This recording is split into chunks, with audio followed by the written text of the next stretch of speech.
At the stroke of the midnight hour, when the world sleeps, India will awake to life and freedom.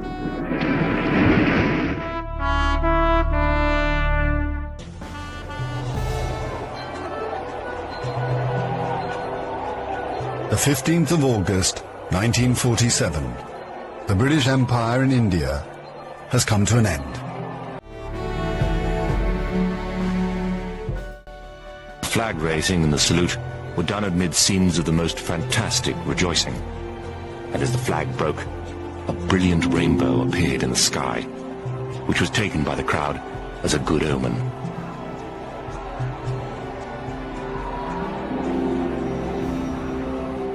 जून 1947 से जब भारत के viceroy Mountbatten ने भारत पाकिस्तान के partition की घोषणा की, तब से लेकर 15 अगस्त 1947 तक दुनिया का सबसे बड़ा बंटवारा हुआ, जिसका बेसिस था रिलीजन।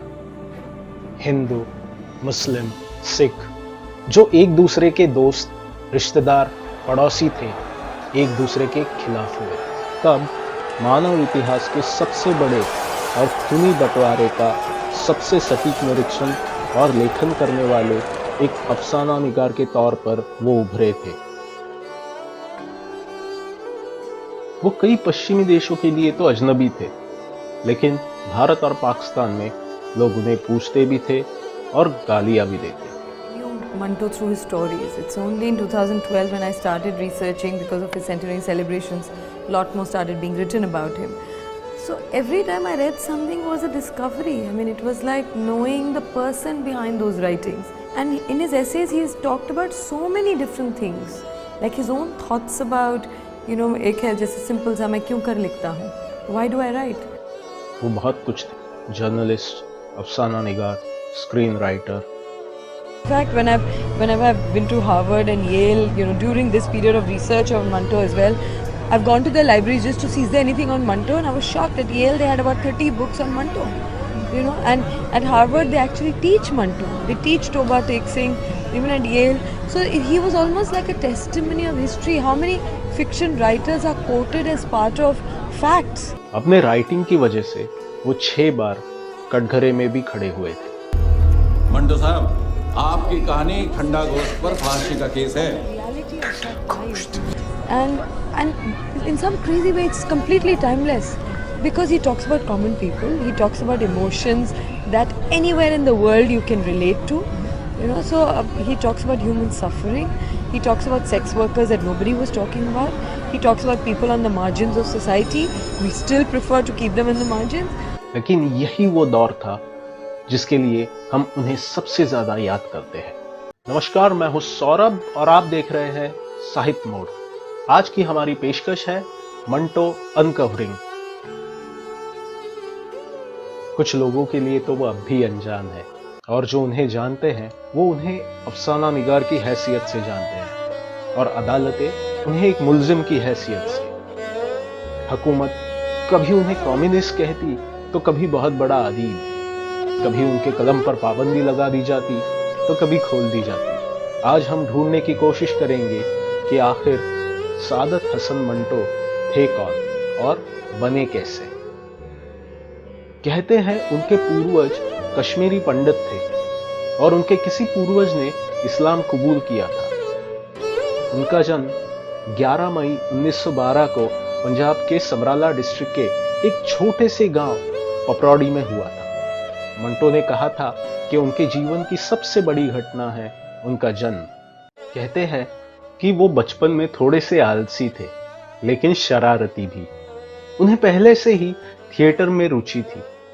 उन्होंने अपने दोस्तों के साथ ड्रामा क्लब शुरू किया, जो महज कुछ ही दिन टिक पाया। उसकी वजह थी उनके अब्बू, जिन्हें ये सब जरा भी पसंद नहीं था। अपनी शुरुआती पढ़ाई अमृतसर से करने के बाद 1931 में उन्होंने हिंदू सभा कॉलेज में दाखिला लिया। उन दिनों क्रांतिकारी लड़ाई जोरों से चल रही थी। 1932 में भगत सिंह जी की फांसी के कुछ ही दिनों बाद मंटो के अब्बू की भी मौत हुई। उसके बाद मंटो की रुचि क्रांतिकारी सोच की तरफ बढ़ने लगी। 1933 में उनकी मुलाकात अब्दुल बारी से हुई, जिन्होंने मंटो को रशियन और फ्रेंच लिटरेचर से वाकिफ करवाया, जिसके बाद मंटो ने मशहूर राइटर विक्टर ह्यूगो का play the last day of condemned man को उर्दू में अनुवादित कर अपने लिटरेसी करियर की शुरुआत की। इसी दौरान उन्होंने अपनी पहली कहानी तमाशा लिखी, जो जलियांवाला बाग के मैसेकर को 7 साल के बच्चे के नजरिए से दर्शाती है।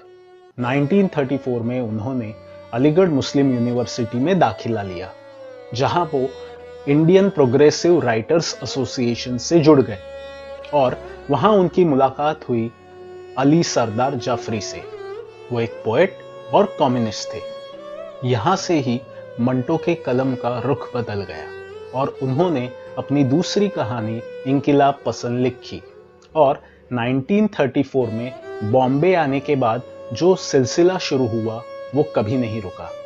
उन्होंने कई मैगजीन्स और न्यूज़पेपर्स के लिए काम किया, किताबें लिखी, छोटे छोटे अफसाने लिखे। यहीं से उनकी राइटिंग्स का गोल्डन पीरियड शुरू हुआ था। मिंटो की कहानियां ग्राफिक होती है, परेशान कर देती है, क्योंकि उन्होंने उन विषयों पर लिखा है जिन पर कोई बात भी नहीं करना चाहता। वेश्याओं के साथ बैठकर उनका दुख बांटकर उनके जीवन पर आधारित उनकी कहानियां हमें झंझोड़ कर रख देती है। उनके कुछ छोटे छोटे अफसाने अब हम धनश्री की जुबानी सुनते हैं। करामात। लूटा हुआ माल बरामद करने के लिए पुलिस ने छापे मारने शुरू किए। लोग डर के मारे लूटा हुआ माल रात के अंधेरे में बाहर फेंकने लगे। कुछ लोग ऐसे भी थे जिन्होंने अपना माल भी मौका पाकर अपने से अलहदा कर दिया, ताकि कानून की गिरफ्त से बचे रहें। एक आदमी को बहुत दिक्कत पेश आई। उनके पास शक्कर की 2 बोरियां थीं जो उसने पसारी की दुकान से लूटी थी। एक तो वो जूतू रात के अंधेरे में पास वाले कुएं में फेंकाया, लेकिन जब दूसरी उसमें डालने लगा तो खुद भी साथ चला गया। शोर सुनकर लोग इकट्ठे हो गए। कुएं में रस्सियां डाली गई। जवान नीचे उतरे और उस आदमी को बाहर निकाल लिया गया, लेकिन वो चंद घंटों के बाद मर गया। दूसरे दिन जब लोगों ने इस्तेमाल के लिए कुएं में से पानी निकाला तो वो मीठा था। उसी रात उस आदमी की कब्र पर दिए जल रहे थे। घाटे का सौदा। 2 दोस्तों ने मिलकर 10-20 लड़कियों में से एक लड़की चुनी और 42 रुपए देकर उसे खरीद लिया। रात गुजारकर एक दोस्त ने उस लड़की से पूछा, तुम्हारा नाम क्या है? लड़की ने अपना नाम बताया तो वो भिन्ना गया। हमसे तो कहा गया था कि तुम दूसरे मजहब की हो। लड़की ने जवाब दिया, उसने झूठ बोला था। ये सुनकर वो दौड़ा दौड़ा अपने दोस्त के पास गया और कहने लगा, उस हरामजादे ने हमारे साथ धोखा किया है, हमारे ही मजहब की लड़की थमा दी, चलो वापस कराएं। वो कहते थे कि अगर कोई औरत अपने खाविन से मार खाती, फिर शाम को उसके जूते साफ करती, तो उसके लिए मुझ में ज़रा से भी हमदर्दी नहीं पैदा होती। मगर कोई औरत अपने खाविन से लड़कर शाम को सिनेमा देखने जाती और उसके खाविन को मैं परेशानी में देखता, तो उन दोनों के लिए मेरे दिल में अजीबोगरीब किस्म की हमदर्दी पैदा हो जाती। 1936 में उनका साफिया से निकाह हुआ। वो घर के काम में अपनी बीवी की मदद करते थे, जो उस जमाने में ब्लास्फेमी थी। बड़े पैशनेट, वेरी अफेक्शनेट, बहुत ही प्यार करने वाले थे सबके साथ। हमारी एज की यहाँ पर और गरीब बच्चियाँ भी होती थी, जो कि जब हम स्कूल से वापस आना, उन्होंने भी होना हमारे साथ आते थे। तो आती होती थी कई, तो उनको भी बुला के उनको जो भी हमारे लिए तैयार किया होता था, जैसे कि अनार के बीज निकाल के रखे हुए हैं, तो वो भी सब उनको भी देने, हमें भी देने, जो भी कुछ होता था वो उनको भी देते थे। प्यार बहुत करते थे सबसे।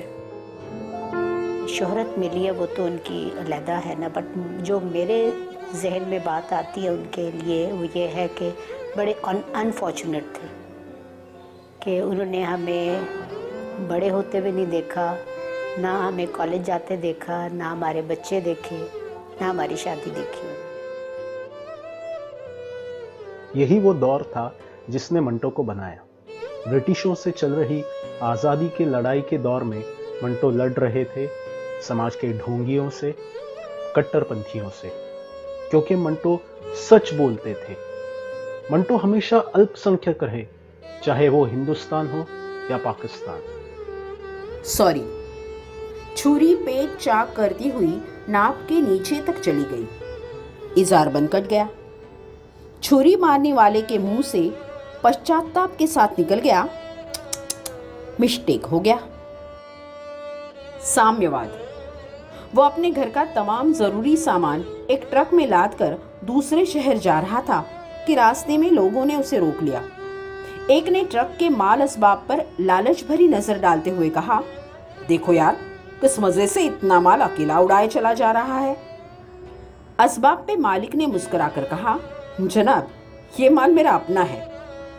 2-3 आदमी हंसे, हम सब जानते हैं। एक आदमी चिल्लाया, लूट लो, ये अमीर आदमी है, ट्रक लेकर चोरियां करता है। Reading Manto for the first time was quite a revelation for me, because anything else you read in the name of literature, it's all very proper.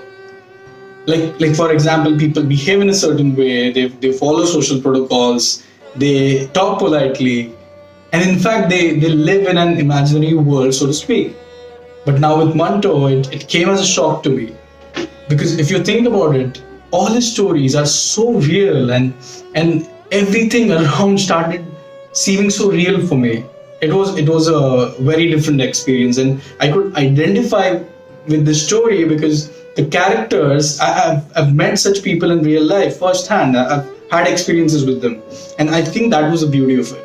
And these characters, they were not very orchestrated. They were bold. They made unapologetic choices. They were cruel to each other. They were not always moralistic.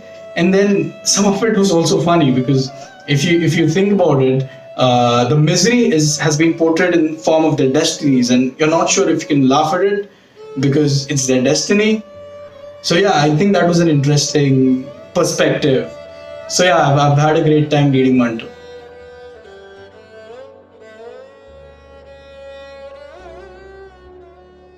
मुनासिब कार्रवाई। जब हमला हुआ तो मोहल्ले में अकलियत के कुछ लोग कत्ल हो गए, जो बाकी बचे जाने बचाकर भागने के। एक आदमी और उसकी बीवी अलबत्ता अपने घर के तहखाने में छिप गए। 2 दिन और 2 रातें पनाह याफ्ता मियाँ बीवी ने हमलावरों की मुतवक्के आमद में गुजारी, मगर कोई न आया। 2 दिन और गुजर गए। मौत का डर कम होने लगा। भूख और प्यास ने ज्यादा सताना शुरू किया। 4 दिन और बीत गए। मियाँ बीवी को जिंदगी और मौत से कोई दिलचस्पी न रही। दोनों जाए पनाह से बाहर निकल आए। खाविंद ने बड़ी नहीफ आवाज में लोगों को अपनी तरफ मुतवज्जे किया और कहा, हम दोनों अपना आप तुम्हारे हवाले करते हैं, हमें मार डालो। जिनको मुतवज्जे किया था वो सोच में पड़ गए। हमारे धर्म में तो जीव या पाप है। उन्होंने आपस में मशवरा किया और मियाँ बीवी को मुनासिब कार्रवाई के लिए दूसरे मोहल्ले के आदमियों के सुपुर्द कर दिया। हलाल और झटका। मैंने उसके गले पर छुरी रखी और हौले हौले फेंकी और उसको हलाल कर दिया। ये तूने क्या किया? क्यों? उसको हलाल क्यों किया? मजा आता है इस तरह। मजा आता है कि बच्चे में झटका करना चाहिए था इस तरह। और हलाल करने वाले के गर्दन का झटका हो गया। हैवान। बड़ी मुश्किल से मियाँ बीवी घर का थोड़ा सा असासा बचाने में कामयाब हो गए। एक जवान लड़की थी, उसका पता न चला। एक छोटी सी बच्ची थी, उसको माँ ने अपने सीने के साथ चिमटाए रखा। एक बूढ़ी भैंस थी, उसको बलवाई हाँक कर ले गए। एक गाय थी, वो बच गई मगर उसका बछड़ा नहीं। मियाँ बीवी, उनकी छोटी लड़की और गाय एक जगह छुपे हुए थे। सख्त अंधेरी रात। बच्ची ने डरकर रोना शुरू कर दिया तो खामोश फजा में जैसे कोई ढोल पीटने लगा। ने खौफजदा होकर बच्ची के मुंह पर हाथ रख दिया। दुश्मन न सुन ले। आवाज दब गई, आवाज दब गई। बाप ने एहतियात बच्ची के ऊपर गाढ़े की मोटी चादर डाली। बाप ने एहतियातन बच्ची के ऊपर गाढ़े की मोटी चादर डाली। थोड़ी दूर जाने के बाद दूर से किसी बछड़े की आवाज आई। गाय के कान खड़े हो गए। वो उठी और दीवानावार दौड़ती हुई डकराने लगी। वो उठी और दीवानावार दौड़ती हुई डकराने लगी। उसको चुप करने की बहुत कोशिश की गई मगर बेसुरा। शोर सुनकर दुश्मन करीब आने लगे। मशालों की रोशनी दिखाई देने लगी। बीवी ने अपने मियां से बड़े गुस्से के साथ कहा, तुम क्यों इस हैवान को अपने साथ ले आए थे? कसरे नफ्स। चलती गाड़ी रोक दी गई। जो दूसरे मजहब के थे उनको निकाल निकाल कर तलवारों और गोलियों से हलाक कर दिया। मंटो ने अपने करियर में 22 कहानियों के संग्रह लिखे, नावल और फिल्म की स्क्रिप्ट भी लिखी। वो फिक्शन भी लिखते थे और नॉन फिक्शन भी। जर्नलिज्म भी कर रहे थे, कमेंट्री भी कर रहे थे। वो ऑल इंडिया रेडियो में इंटर्न के तौर पर भी गए थे, जहां वो एक दिन के नोटिस पर नाटक लिखते थे। दोपहर को ऑफिस में आते, अपनी कुर्सी पर बैठते और बिना रुके कहानियां लिखते। उन्होंने रेडियो के लिए सैकड़ों प्ले लिखे। कुछ अच्छे थे तो कुछ एवरेज। कुछ छोटे छोटे अफसाने तो इतने एवरेज होते जो कभी किसी को पसंद नहीं आते। इससे हमें उनके स्ट्रगल का पता चलता है। कभी कुछ परफेक्ट लिखते तो कभी फेल हो जाते। वो कहा करते थे कि ज्यादा से ज्यादा लिखना उनकी आर्थिक मजबूरी थी। गौरतलब है वो इसी वजह से अल्कोहल की तरफ मुड़े और अल्कोहल पर डिपेंडेंट होने के बावजूद उनकी राइटिंग निखरती चली गई और बोल्ड होती गई। उनकी निजी जिंदगी का और एक किस्सा सुनते हैं। कहते हैं कि जब मैं पैदा हुई थी तो हमारी नानी ने आके कहा था अब्बाजान को कि ले वैसा दूसरी धी हुई है। तो अब्बाजान ने इस तरह देख के ना कहते हैं कि खालाजान साढ़े घर हुई है तो तुसी तानू की हो रहा कि भी मतलब दूसरी धी हुई है। तो नानी मेरी फिर चुप हो गई। फिर जब तीसरी आई तो नानी हमारी चुप थी। तो अब्बाजान ने जाकर उनको कहा खालाजान क्यों जी ऐतकी बारी तुसी कुछ नहीं किया? तो कहने तू पिछली दफा नाराज जो हो गया से इस वास्ते। मैं क्या मैं तेन कुछ नहीं कहना। कहते नहीं खालाजान ऐतकी बारी कुछ मैंने लगता ज्यादती हुई है।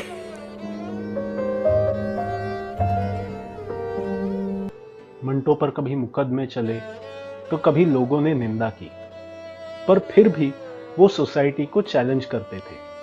वो कहा करते थे कि जो जैसा है उसे वैसे ही क्यों न दिखाया जाए। उनके इस रवैये की वजह से सोशली कुछ लोग उनकी कड़ी निंदा करते थे और उसी की वजह से उन्हें आर्थिक तंगी झेलनी पड़ती। मंटो हमेशा से ही पार्टीशन के खिलाफ थे। कहते हैं कि वो गांधी जी के प्रशंसक थे और खादी परिधान करने वालों में से एक थे। लेकिन एक शाम जब वो अपने एक दोस्त के साथ पार्टीशन के बारे में बात कर रहे थे, तब उस दोस्त की बातों ने उन्हें काफी दुख पहुंचाया, जिसके बाद वो अपनी बैग उठाकर दूसरे ही दिन लाहौर चले गए। नया देश, नई जगह। यही वो ट्रिगर पॉइंट था जिसने मंटो डार्क स्टोरीज की तरफ झुके। पाकिस्तान शुरू से ही ऐसी जगह है जहां बोलने की आजादी नहीं थी। मंटो को भी दबाया जाने लगा। उन्होंने जिस मैगजीन में आर्टिकल लिखे उस पर पाबंदी लगा दी। कभी उन पर तो कभी उनकी किताबों पर पाबंदी लगा दी। अब नकुश नाम के मैगजीन में मंटो के बारे में एक आर्टिकल लिखा गया था, वो हम पुष्कर से सुनते हैं। मंटो के मुतालिक बहुत कुछ कहा और लिखा जा चुका है, उसके हक में कम और खिलाफ ज्यादा। ये तहरीरें अगर पेश नज़र रखी जाए तो कोई साहब अकल मंटो के मुतालिक कोई सही राय कायम नहीं कर सकता। मैं ये मजमून लिखने बैठा हूँ और समझता हूँ कि मंटो के मुतालिक अपने ख्यालात का इजहार करना बड़ा कठिन काम है, लेकिन एक लिहाज से आसान भी है, इसलिए कि मंटो से मुझे कुर्बत का शरफ हासिल रहा है। और सच पूछिए तो मंटो का मैं हमजाद हूँ। अब तक इस शख्स के बारे में जो कुछ भी लिखा गया है, मुझे इस पर कोई एतराज़ नहीं, लेकिन मैं इतना समझता हूँ कि जो कुछ उन मज़ामीन में पेश किया गया है हकीकत से बालातर है। बाज़ उसे शैतान कहते हैं, बाज़ गंदा फरिश्ता। ज़रा ठहरिए, कहीं देख लूँ, कहीं वो कमबख्त यही सुन तो नहीं रहा। नहीं, ठीक है, मुझे याद आ गया कि ये वक्त है जब वो पिया करता है। उसको शाम के 6 बजे से कड़वा शरबत पीने की आदत है। हम इकट्ठे ही पैदा हुए और ख्याल है कि इकट्ठे ही मरेंगे।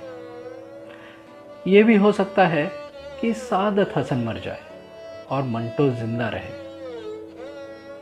और हमेशा मुझे यह अंदेशा बहुत दुख देता है, इसलिए कि मैंने उसके साथ अपनी दोस्ती निभाने में कोई कसर उठा नहीं रखी। अगर वो जिंदा रहा और मैं मर गया तो ऐसा होगा कि अंडे का खौल सलामत है और इसके अंदर की जर्दी और सफ़ेदी गायब है। अपने आखिरी वक्त में मंटो अखबार के ऑफिस जाकर छोटे छोटे अफसाने लिखते, फिर आए हुए पैसों से शराब खरीदते। आर्थिक तंगी, शराब की लत, इनकी वजह से आखिर में 18 जनवरी 1955 को लाहौर में उन्होंने अपनी आखिरी सांस ली। आखिर में तो आपसे यही कहेंगे, नीम के पत्ते कड़वे सही, खून तो साफ करते। जो मंटो का खास अंदाज, खास तर्ज था, उसे लोगों ने फहश निगारी और तरक्की पसंदी और पता नहीं क्या क्या और लेबल लगाए। कितने बदनसीब थे, उन्हें तो ठीक से न वाहवाही मिली न गालियां।